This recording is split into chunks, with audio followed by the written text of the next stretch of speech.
హైదరాబాద్ మహానగరంలో నగరం నడిబొడ్డున ఇంత పెద్ద కార్యక్రమాన్ని తీసుకొని అత్యంత సాహసోపేతంగా ఈ రోడ్డు మీద చౌరస్తా మీద సర్దార్ సర్వాయి పాపన్న గౌడ్ గారి విగ్రహాన్ని ఏర్పాటు చేయడం అంటే చిన్న విషయం కాదు. అది ఎన్నో ఒడిదుడుకులను ఎన్నో ఛాలెంజెస్ ని ఫేస్ చేసి మరి హైదరాబాద్ మహానగరంలో మన యొక్క కమ్యూనిటీ పవర్ ని రిప్రజెంట్ చేసే విధంగా ఇవాళ ఇక్కడ ఈ స్టాచ్యూ ఏర్పాటు చేయడాన్ని ఈ కార్యక్రమంలో పాల్గొన్న వాళ్ళందరినీ కూడా పేరు పేరున అభినందనిస్తున్నాను.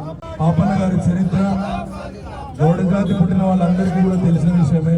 ఇక్కడ నా విజ్ఞప్తి ఒకటే, ఆ రోజు పాపన్న గారు అనేక కోటలను ఆక్రమించుకొని విజయం సాధించి మన గౌడుల యొక్క సాహసోపేతమైనటువంటి మన యొక్క లక్షణాలని వారు చూపించారు. ఇవాళ నా విజ్ఞప్తి ఒకటే, బలహీన వర్గాలకు సంబంధించిన వారికి, అదే విధంగా ఎస్పెషల్ గా గౌడ్స్ కి రాజకీయంగా అనేక అవకాశాలు వస్తున్నాయి, విద్యాపరంగా అనేక అవకాశాలు వస్తున్నాయి.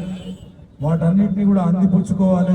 ఖచ్చితంగా మనము బలహీన వర్గాలకు సంబంధించిన దాంట్లో అత్యంత ప్రజా చైతన్యం కలిగిన, రాజకీయ చైతన్యం కలిగిన కులం గౌడ కులం కాబట్టి తప్పకుండా రాబోయే రోజుల్లో ఇంకా రాజకీయాలకు సంబంధించిన అన్ని అవకాశాలను అందిపుచ్చుకొని రాజ్యాధికారం దిశగా అందరూ అడుగులు వేయాలని చెప్పి ఈ సందర్భంగా మీ అందరికీ విజ్ఞప్తి చేస్తూ